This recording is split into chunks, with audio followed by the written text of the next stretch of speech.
Baking has enjoyed a dramatic rise in popularity in the last few years, but of course we've been baking for donkey's years.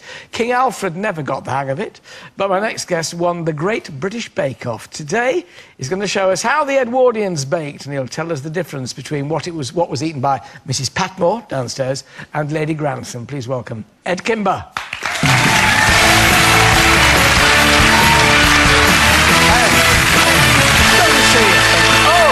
You've got the outfit on. I better put my pinny on then, really. We come over to your table. I noticed Simon Lycetter's very kindly left behind his little bunch of lily of the valley, which is very nice of him. This is spectacular. Tell us about this Edwardian tea table, then, that would have been. Well, for the Edwardians, afternoon tea became really popular around this time, so it was all about status. So food for them in general was all about showing off. So like the flowers, then, in the vases. Exactly. It's power play, really. All showing what status you had and money you had. So there's all different things. So we have classic kind of wedding cake would have been very, very intricate at that time. Tall, really high, lots of pipe decoration to show off skill and expense. So, and these arum lilies on the top. Exactly, to show off, again, the same sort of thing with the flowers. It's a very kind of purely on expense thing. Yeah. We also have something called a trench cake, which is a fruit trench cake? Yeah, it's an old recipe from 1916, and it's a type of fruit cake, but it has no eggs.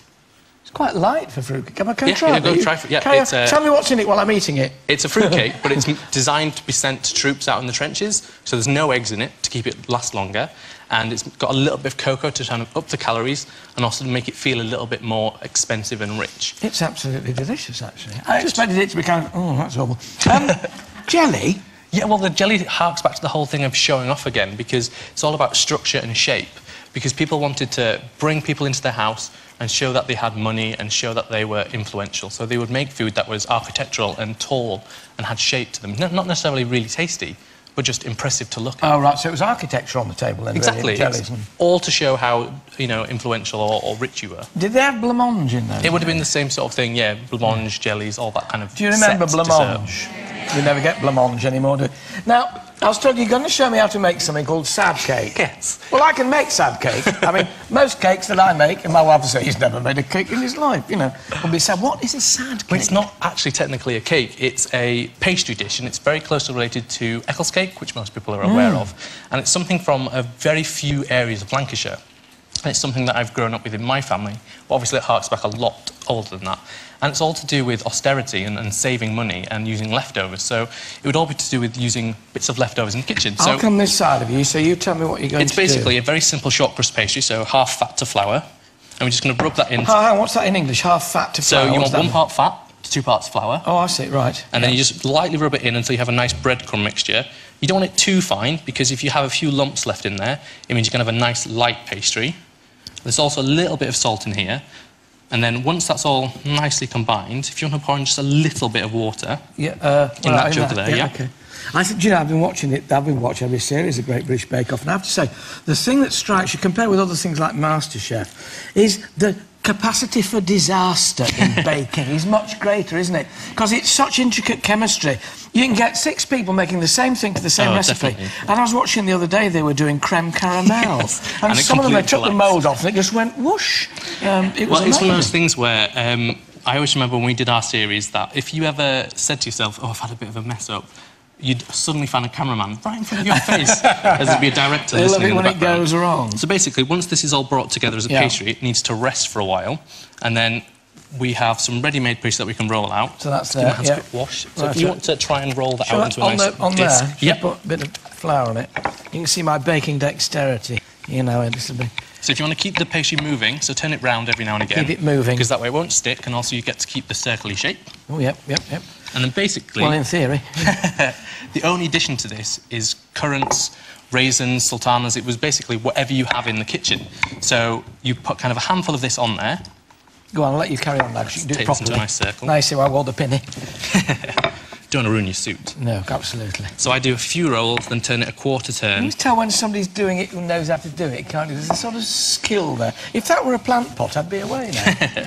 So it's a rough circle. And it's about a quarter of an inch thick? Yeah, it's not too thick, but it's also has a decent thickness to it. Yeah. And then you take whatever fruit you prefer. So you prefer currants or sultanas? Oh, sultanas. Sultanas, I totally agree. More sweetness. So you just kind of pile those onto the middle.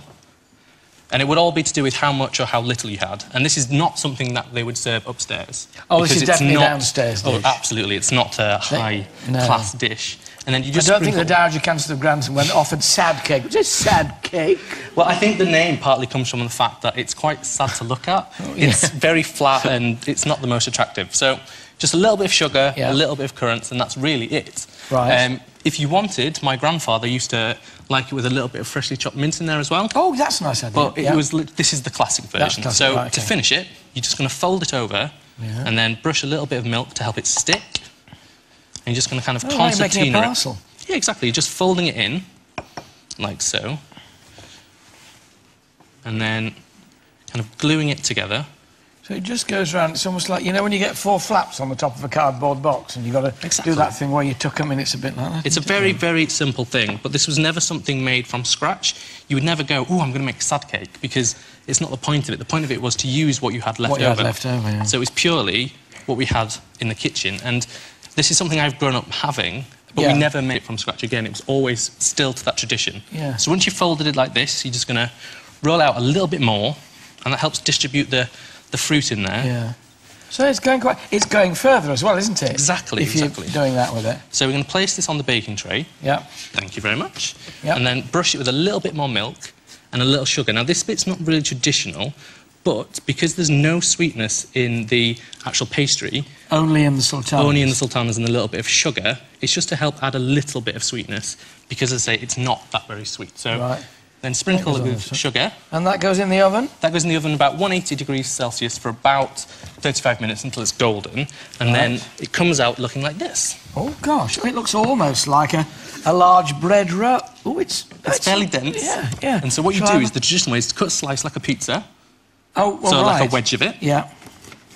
And then the way I've always had it was with a little bit of butter and some cheese. So it's kind of like having your Christmas cake. So yeah, because up north we always have Christmas cake with cheese. Exactly. So you want to spread a bit of... Oh, go on then. Do what you would do on the top, right? Like that. Yeah. Oops. So it's very flaky.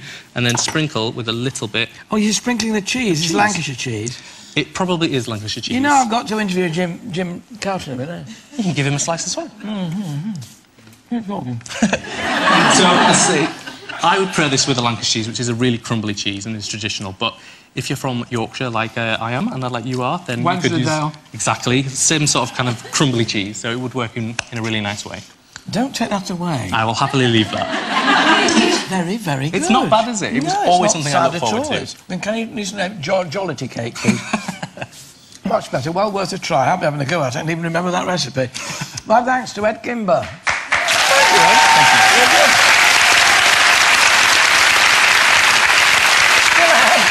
Mr. Carlton from Downton here, Jim Carter, and the military wives as well. I'll see you after the break when I've eaten the sad cake.